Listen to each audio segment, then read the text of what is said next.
सरकार बौखला गई है। आज ईडी सीबीआई के छापे कहाँ पे लग रहे हैं? जो बीजेपी के खिलाफ हो जाता है, जो बीजेपी के साथ में खड़ा है, उसके घर पे कभी भी ईडी सीबीआई नहीं पहुंचती, ना ही उनका संबंध कोई पहुंचता है। क्यों? वो उनके साथ हैं। और एक बात मैं आपको बता देता हूं कि दबाव बनाया जा रहा है डिपार्टमेंट के ऊपर, ईडी और सीबीआई के ऊपर। बनाने वाले भी यही भाजपा के ही नेता हैं, इन्हीं के अंडर हो रहा जो कुछ आज देश में हो रहा है। एक बात बताइए, आज सरकार को दिक्कत क्या है? दिक्कत इसलिए हो गई है ताकि आज उनकी सत्ता खतरे में है। आपने देखा होगा विपक्ष ने अपने गठबंधन का नाम जब इंडिया कर दिया था, इन्होंने इंडिया शब्द ही हटा दिया संविधान से। जबकि 7-8 साल से मोदी जी कह रहे हैं make in India, Khelo India, जीतो इंडिया। इतने दिन से वो जब इंडिया इंडिया कर रहे हैं, जब इंडिया ठीक था। आज विपक्ष ने इंडिया अपने गठबंधन का नाम रख दिया, तो आज इंडिया इनकी नज़रों में बेकार हो गया। पता है कितना खर्चा आया है? 14,000 करोड़ रुपया लग चुका है नाम हटाने में, खाली नाम हटाने में। इंडिया किसका पैसा है? वो इन बीजेपी के नेताओं का पैसा थोड़ी है। हम अभी बात आपका और हमारा पैसा, हम अभी बात कर रहे थे, हम अभी बात कर रहे थे ईडी के मामले के ऊपर।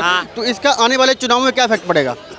इफेक्ट तो पड़ेगा, और 100% भैया पढ़ना आज जरूरी है। नहीं तो ये लोग ना कल को गरीब आदमी के घर में रोटी भी नहीं बनेगी। देखा ना 80 करोड़ परिवारों को वो दे रहे हैं राशन, मुफ्त राशन, यानी कि 80 करोड़ परिवार भूख से पीड़ित हैं, है ना? 80 करोड़ लोग, 80 करोड़ लोग। अगर इनकी सरकार दोबारा बन गई तो 100 करोड़ लोगों को रोजगार वो देना पड़ेगा, मुफ्त राशन 100 करोड़ लोगों को। यानी कि बेरोजगारी और हो जाएगी, भुखमरी देश में और हो जाएगी अगर ये दोबारा आ गए तो। राजस्थान के जो भाजपा प्रदेश अध्यक्ष हैं सीपी जोशी साहब, उन्होंने कहा कि चोर के दाढ़ी में तिनका, अगर आपने कुछ किया नहीं है तो डरते क्यों हो?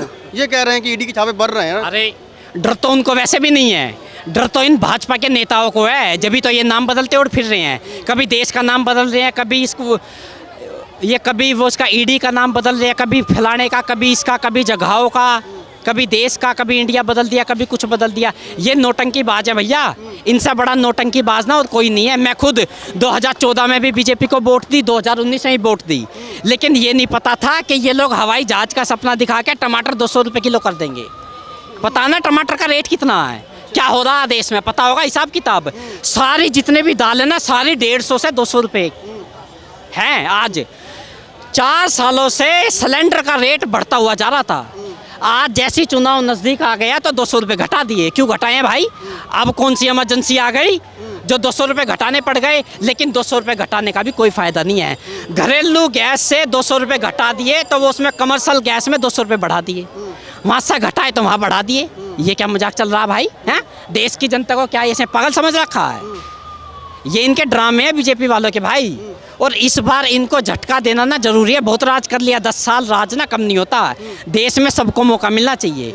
ये चाह रहे हैं कि आज सीट पे हम ही बैठे रहें, हमारे ही हाथ में सत्ता हो। देखा ना दिल्ली में क्या हुआ था? दिल्ली में नगर निगम के चुनाव में इन्होंने 6 महीने इलेक्शन देर से करवाए, 6 महीने, लेकिन फिर भी हार मिली। क्या कारण था जो 6 महीने देरी से करवाए इलेक्शन? क्या रीज़न था? यही रीज़न था, लेकिन फिर भी हार का सामना इनको करना पड़ा।